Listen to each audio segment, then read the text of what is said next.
Hello, my dear students. Welcome to your favorite educational YouTube channel, Educator Prerna, or as you popularly know me as English Wali Ma'am.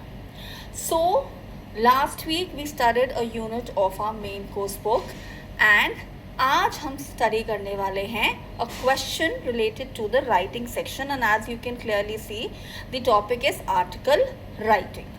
Okay, so अभी तक I have explained you how to give how to write an application. उसके अलावा we have also done descriptive writing, जो factual writing आपको करनी है उसका भी एक वीडियो जो है we have released that.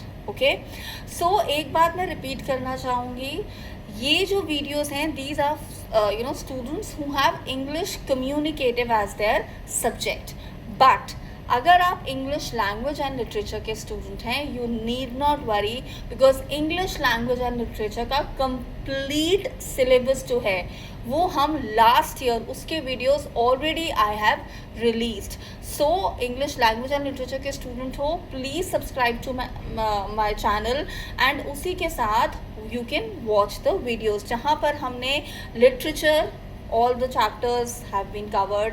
आपका grammar में जो भी topics हैं all of those have been covered. Writing section that has been completely covered, and reading passage of course. So English language and literature का complete syllabus coverage है on my YouTube channel. So अब तक अगर नहीं subscribe किया है channel को और आप English language and literature के student हैं, please go ahead and do that. English communicative के स्टूडेंट हो, नीड नॉट वरी, चैनल को अभी अगर आप ये वीडियो आपके सामने आया है, please subscribe to my channel, because हम इंग्लिश कम्युनिकेटिव का भी जो कंप्लीट सिलेबस कवरेज है that we are going to do.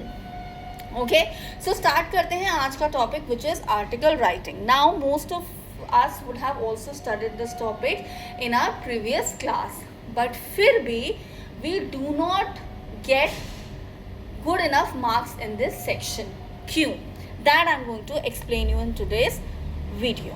Okay, so सबसे पहले मैं आपको ये बता दूँ article writing. what is an article? So article जो होता है that basically is a piece of writing which talks about an issue, alright, and it explains the issue, what are the causes of the issue, and what can be the probable solutions to that particular issue. It is a description, a detailed description of a particular issue and what are the possible solutions. And article जो आप लिखते हो वो या तो school magazine के लिए होता है, for a newspaper होता है, but in the exam it might not be mentioned like for whom you have to write the article. It might just say write an article, so you need not worry about that. Okay, so article writing का format बहुत simple है. आप एक heading देते हो और heading के just नीचे by and then you write the name. अब यहाँ पर बच्चे एक ब्लंडर करते हैं, आप कई बारी अपना नाम लिख देते हो, you write your own complete name, byline जिसको हम कहते हैं, उसमें you are not suppose to do that. First read the question. क्या क्वेश्चन में कोई नेम मेंशन है? क्वेश्चन में आपको मोस्टली दिखेगा like let's say you are Rishi oblique Rekha, you are Prerna oblique Prem, or let's say you are Manish oblique Manisha. So as a male you will know what name to pick, as a female also you would know. So अगर question में name mentioned है तो ये जो by line होती है इसमें आप वही name लिखेंगे. If there is no name mentioned then either you write by ABC or you write XYZ. Okay, but आप अपना जो नाम है actual name है उसको नहीं लिखोगे. Let's move ahead. Now this is format further explained. So first is the introductory paragraph or the opening paragraph. इसमें क्या होता है? You basically start talking about the issue. Now how do you talk about the issue? So it is not necessary that you have to start describing the issue in detail. इस paragraph में ये नहीं करना, introductory paragraph में ये mistake नहीं करनी है. To make the article interesting from the very beginning, what you can do is you can probably use a relevant quote, okay, or you can have a rhetorical question, or you can always start with a fact, an interesting fact, if you know that for sure it is a fact, or anything that interests the reader. So मान लो आपको एक pollution के ऊपर या global warming के ऊपर एक article लिखने को आया. So if you begin it straight away, if you begin in quotes, global warming is global warning. So अब क्या आपने quotation लिखा. So the person will be like, अच्छा global warming is global warning, what is this person trying to say? So automatically एक interest जो है वो develop हो गया. So I always tell students कि आप जब भी article writing करो, start it with a quotation preferably or with a very interesting question. उसके बाद आता है article writing में उसके the 2 paragraphs followed by the introductory paragraph, जिसमें आप एक पैराग्राफ में तो एक्सप्लेन करते हो कंप्लीट इशू और उसके कॉजेस. ओके, सेकंड में आप एक्सप्लेन करते हो the effects of the issue, the solutions and the suggestions that you think can work to solve this issue.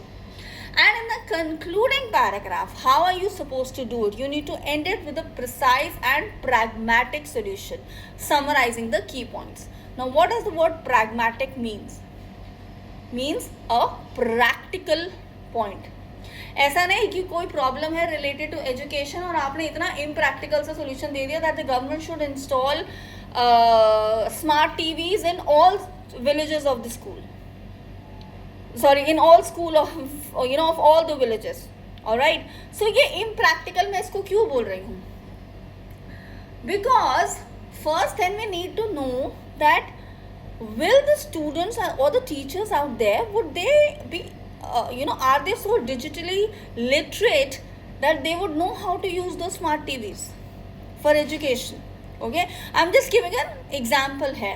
सो जो भी सोल्यूशन दो वो प्रैक्टिकल होना चाहिए. It can actually be put into practice. इस चीज़ का ध्यान रखना. बहुत से बच्चे इतने इम्प्रैक्टिकल और इतने वेग सोल्यूशंस देते हैं that sometimes it when we are checking papers it actually makes us laugh. Okay, so you're not supposed to make the examiner or the paper checker laugh. You're only there to ensure that you get good marks, and the examiner should have a lot of interest in checking your sheet.